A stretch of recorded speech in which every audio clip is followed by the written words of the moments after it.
Oh.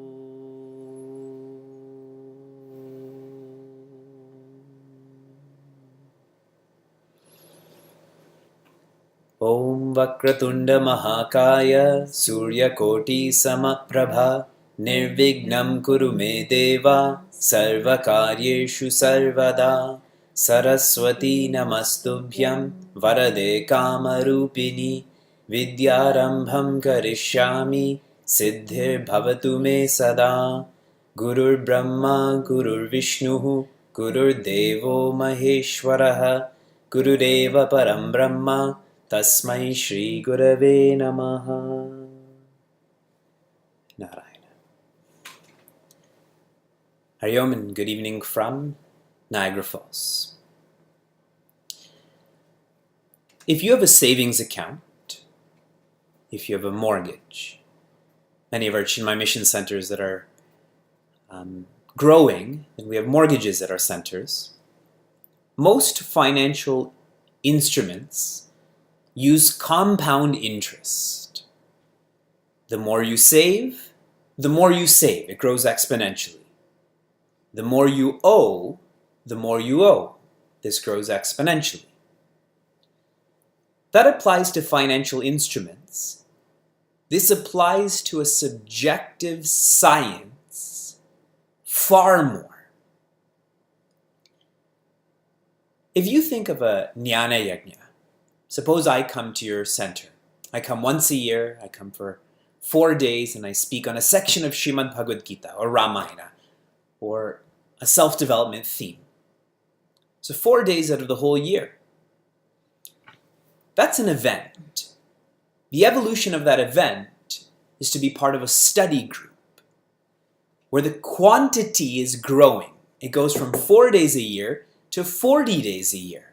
Suppose the study group's on for 40 weeks. So the event to the movement, the Jnana Yajna to the study group, the quantity has grown. So it's a cumulative effect. And the evolution of the movement is development, and that is being part of a Vedanta course. A Vedanta course such as ours is once a week, at least for us together, but there's an additional dialogue, a dialogue where you're interacting with me, you're interacting with questions. So here, the quantity is the same as a study group, but the quality has grown. So again, the cumulative effect is more. From a Jnana Yajna to a study group to a Vedanta course. From an event to a movement to development. For self-development to be real, one has to be active. There has to be an active learning and active participation. So be active.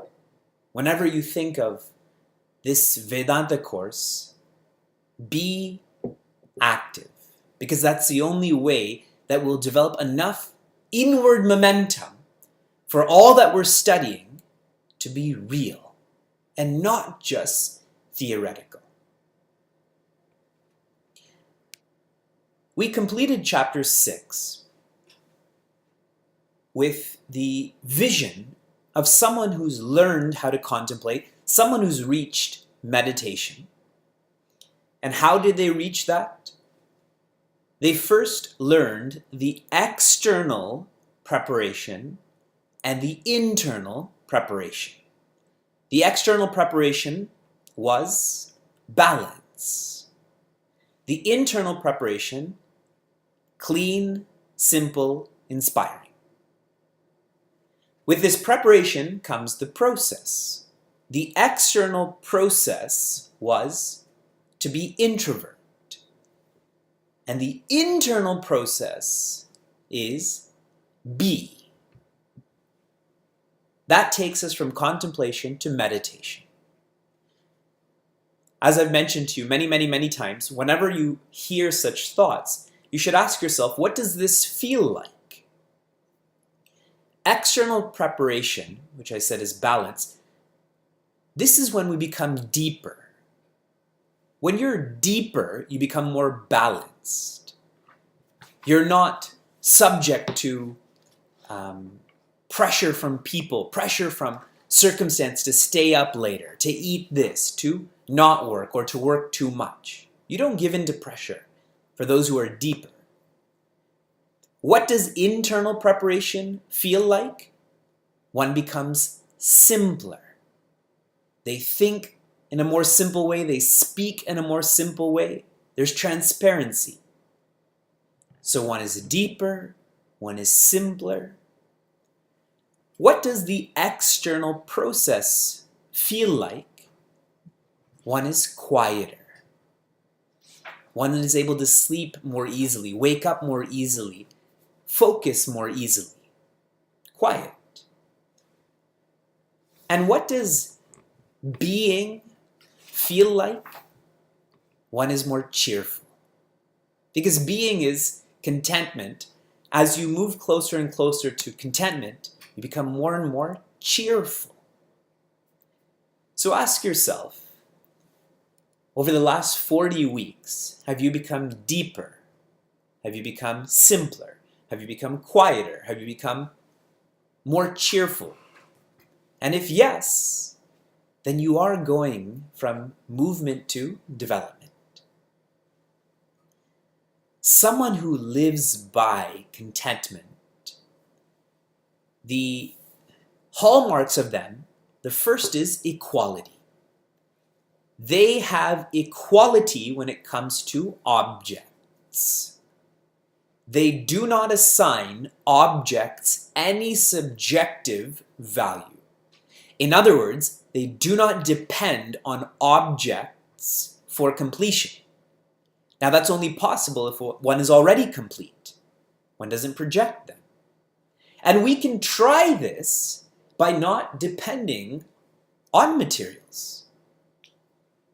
Someone who's trying to free themselves of Maya is someone who is not materialistic. They have materials, but they're not materialistic.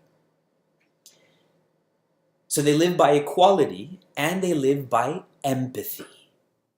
Empathy naturally is not with objects, but is with beings, with humans and plants and animals. With empathy, they accept all. They accept those who are most vicious and those who are most virtuous. They're accepting. And that doesn't mean that they treat those who are vicious and those who are virtuous the same. They accept and they respect. Respect means they respect that person's expression of vasanas. So for one person you have to speak more politely, for one person you have to speak more sternly. For those who have more than one child, each child you raised, you had to have a different strategy, correct? For those who have businesses, you can't use the same model from one business to the other. It changes. Now for all of us, possibly the greatest challenge for most of us, I said all, but most of us, is that we have dependence. Our parents depend on us, our siblings depend on us, our friends depend on us. And we feel, since we're living in the world, that we should depend on them also. But that's not how someone with vision lives. They understand that the inner world is unilateral. Unilateral means if you depend on me, that doesn't mean that I have to depend on you. If you're frustrated with me, I don't have to be frustrated with you. If I ask you for forgiveness but you don't forgive me, I don't control you. Unilateral. And knowing this, one stops making excuses. We had a very wonderful Divya Shakti Devi retreat in Atlanta. We just came back. And the fourth sadhana that everyone was given was cease and desist. Cease and desist making excuses. In the field of self-development, that's illegal. Cease and desist from making excuses. Let us not be dependent on our dependents. That's real respect. The word respect means to look at. To look at as an entity is, rather than playing games with that entity. One has the perfect relationship with all objects, with all beings, and that's because one has the perfect relationship with oneself. Just visualize how life would be like that. And so ends one section of Srimad Bhagavad Gita, that is chapters 2 through 6, because chapter 1 is, there's no teaching in chapter 1. Chapters 2 through 6 focuses on jnana. Now for all of those near your computer, I told you that if you're bringing jnana into your life, this will happen. If you remember what I had said, please type it in. If you're bringing jnana into your life. One will become more quiet. That which quietens the senses is jnana. Chapters 2 through 6 focuses on jnana, focuses on Arjuna. Now when one becomes quiet enough, chapters 7 through 12 kick in. They become more real, where the focus is not jnana, but it's vijnana. Vishesha jnana. If jnana is to become quiet, vijnana is to become silent. Jnana is knowledge, vijnana is wisdom. Jnana is Arjuna. The next 6 chapters, starting today, will focus on Bhagavan. Not on the jiva anymore, but Jagadishvara. And it requires that jnana to get to vijnana.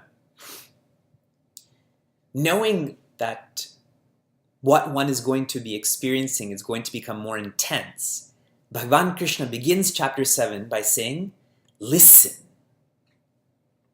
And that seems perhaps rude, but Bhagavan is only drawing more attention to how one has to apply themselves even more. Listen, in chapter 7 onwards, can also be interpreted as feel. Feel this knowledge. If you don't feel this knowledge, it's still theory. But if you start to feel the knowledge, it's because you're trying. There's application. And Pujya Swami Tejamayana says, any audio-visual sharing of the Shastra is an alternative but not a substitute. YouTube videos, recordings, CDs, papers, what we're doing right now is not a substitute. This is just an alternative. And that's why I'm highlighting feeling. In that live presence of a Sadguru, they bring reality to us. I'll put this differently. Whenever you engage in higher physical practices, you need a trainer, correct? If you're going to climb a local hill, you can go in your sandals. But if you're going to go to base camp of Everest, you probably need a trainer. If you're going to climb Mount Everest, you definitely need a trainer. The same goes with specialties in medicine, in law, in accounting. The same can go with making a very special meal. One needs a trainer. And that trainer being through an audio-visual medium is not enough. So Bhagavan is saying, listen, he's saying, feel what I'm sharing with you. What Bhagavan shares is that if one is ready enough, Shravanam is enough. if one has a calm body, a quiet mind, and a still intellect, all they need is Shravanam. And when the Sadguru comes and says Tattvamasi, that thought is so well received that one just feels Aham Brahmasmi. And a beautiful expression of that is Sri Nisargadatta. He was a beedi roller and seller in a pawn shop in Mumbai. Have you all heard of Sri Nisargadatta? And he was an unpad, as we would say in Hindi, someone who's illiterate. And his guru came and said, "You are not the body." And he was so receptive to that teaching that in a short period, and people have inferred, okay, he never said, he documented, time-stamped, like at a bank, that I got enlightened at this time. It's inferred that he was enlightened in 18 months, inferred by people around him, because he was so receptive. A really cool experience about Sri Nisargadatta is that in the first Vedanta course of Chinmay Mission was 1965 to 1970. And Sri Nisargadatta was alive in Mumbai. So Pujya Swami Chinmayananda took the people studying in that course to Sri Nisargadatta's home for a question and answer session. Imagine being taken to the home of an enlightened master for a question and answer session.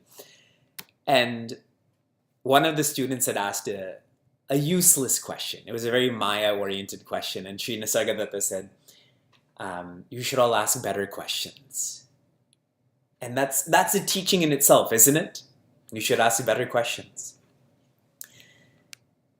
So Bhagavan says Shravanam is enough. And giving one more example of this, it's like people who do really well in high school, then they get into straight professional programs, correct? Straight medicine programs, straight accounting programs. They don't have to go through the MCAT. They don't have to go through an application process. Someone who's ready, they don't have to do Mananam or Nididhyasanam, or you can think of it as it happens right away for them.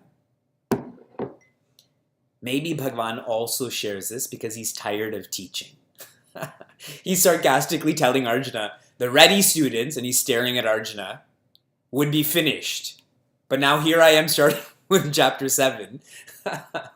So Bhagavan is also having fun in Kurukshetra.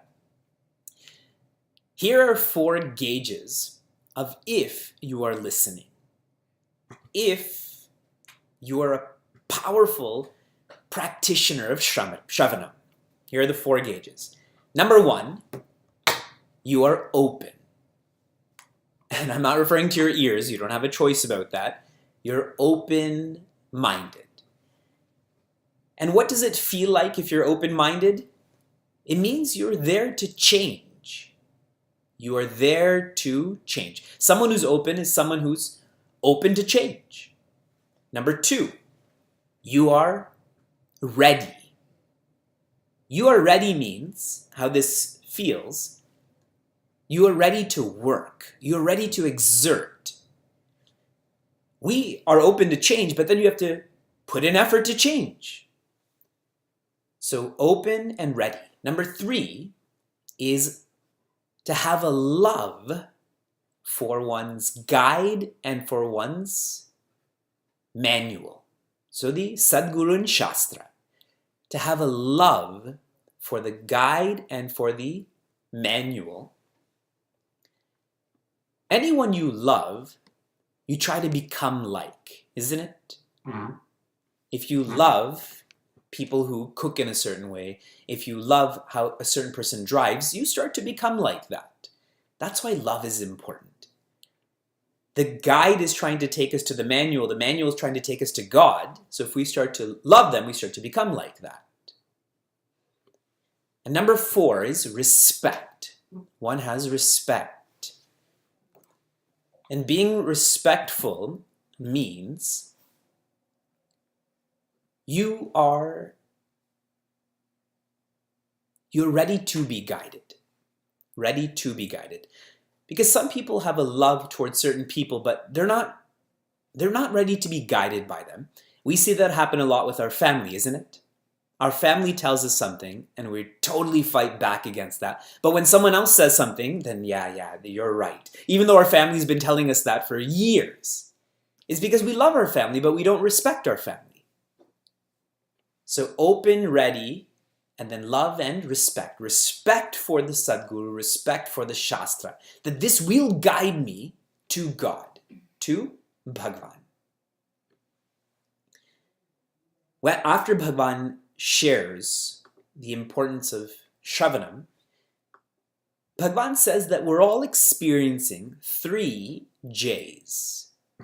We're experiencing Jiva, we're experiencing Jagat, we're experiencing Jagadishvara. Jiva, Jagat, Jagadishvara.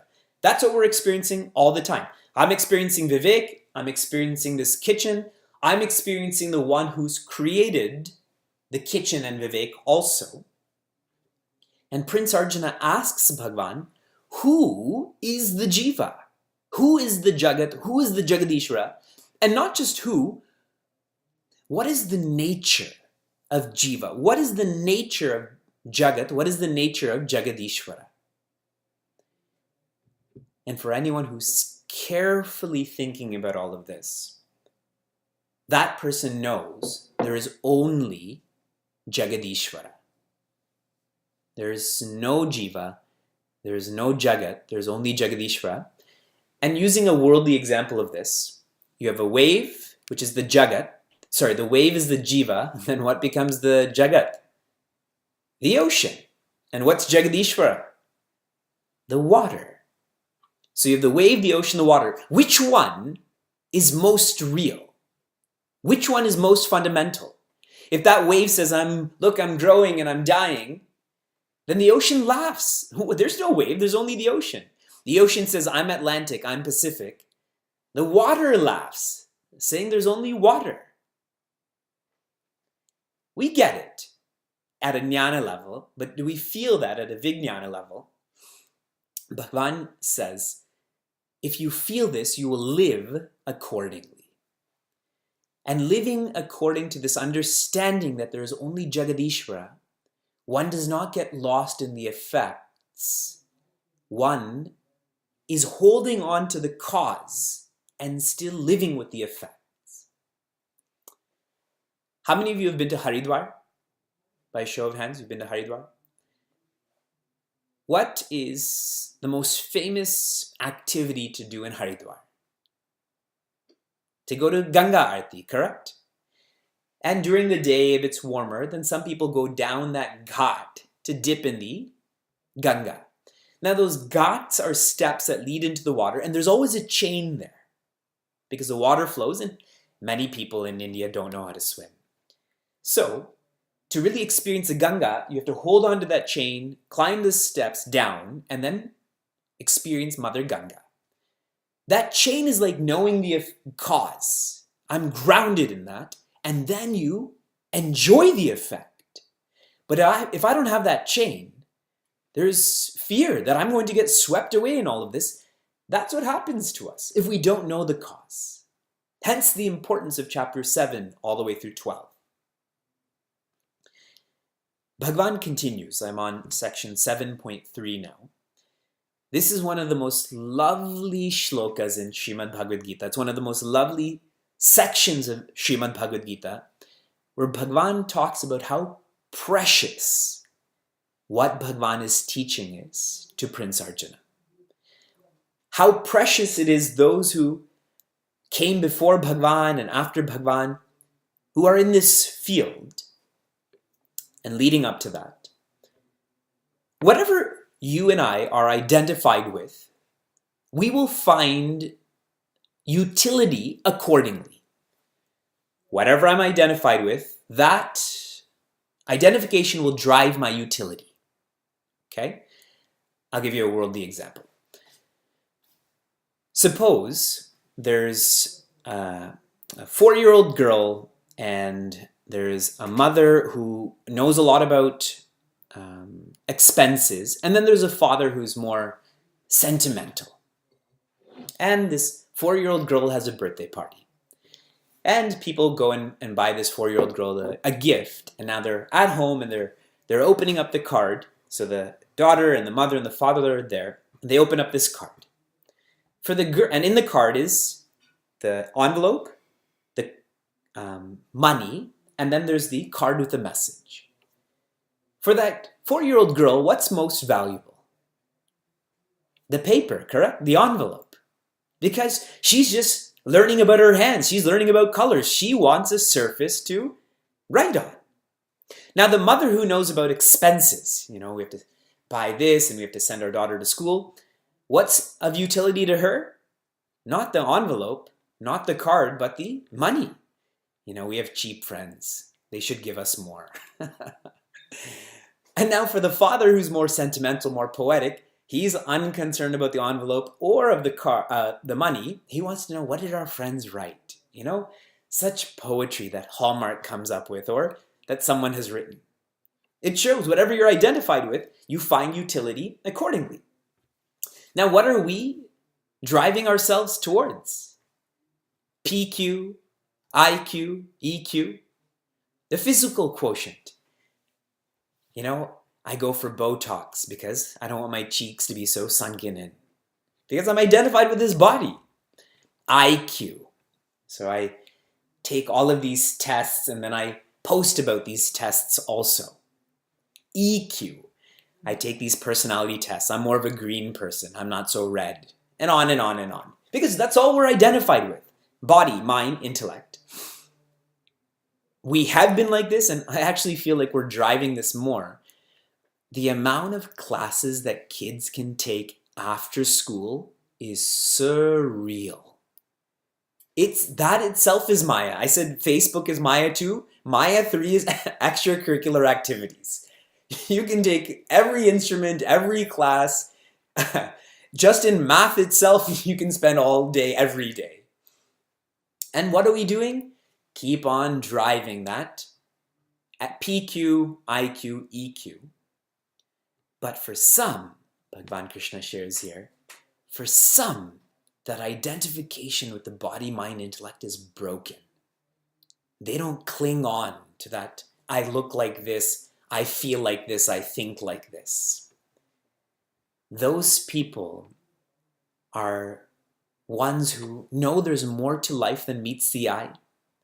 Those are ones who know that there's more utility than pleasure, possession, position. These thinkers, they're thinking because of anugraha, because of grace. It is Bhagwan's grace on them that they are thinking about their life. Or it's because of punya, that lifetime after lifetime they're becoming less mayavadis, less stuck in dependency and are moving towards independence. Or it's just their sheer vichara. They just are strong in viveka and analyzing. So for all of us, we are in this Vedanta course, in this development, in chapter 7 on Vijnana. And I'm saying all of us because for the number of people who signed up for the Bhagavad Gita course and the people who are in the Bhagavad Gita course, that attrition is already begun quite intensely. Feel that grace, feel that punya, feel that vichara. Bhagwan says, 1 in 1,000, he says thousands, I'm going to be more specific and say 1 in 1,000. 1 in 1,000 people are steady towards self-development. And out of those, so 1 in 1,000, now you gather all of the 1,000 people who are steady in self-development, only one of them is going to be sincere enough to be saved. So 1 in 1,000, and out of that 1,000, you take 1. So really, that's 1 in 1,000,000 are going to be saved. So if you're from Chicago, there's 6.5 million people there, or 7 million, so 7 people are enlightened. You may be one of them. Or all of the people in Chicago who are in this class may be that. Just to show you the rarity, I don't think any profession, any school, any circumstance we're in is 1 in a million, other than the lottery or getting killed in a certain way. 1 in a million. It's that level of preciousness. So 1 in 1,000 are steady. Out of that 1,000 people who are steady, only one of them is going to be sincere enough to be saved. And Bhagwan even shares what blocks us from being sincere. We're steady, but what's blocking us from being sincere? He says it's a lack of guidance and or a lack of faith. And more often than not, it's a lack of faith. It's a lack of guidance, which really is an external factor, and then lack of faith is an internal factor. So whenever we're relating to a subjective science, you cannot assign fault to an external factor. It is a lack of faith. Lacking guidance or lacking faith, what does this feel like? What does this look like? Being distracted. Being distracted by other people who are doing this, being distracted and thinking there's another purpose to living, being distracted by someone else's family, being distracted by pleasure, being distracted as I used to be like this, being distracted that my friend circle is changing. Being distracted is lacking guidance, lacking faith. Puja Swami Tejamayana writes a beautiful message for all of us. He says, "Blessed are we. We too are amongst the blessed and rare ones who seek this knowledge and are getting to know about our own true nature in God. May we not neglect this rare chance given to us. Let us strive ceaselessly till we reach the goal." Oh.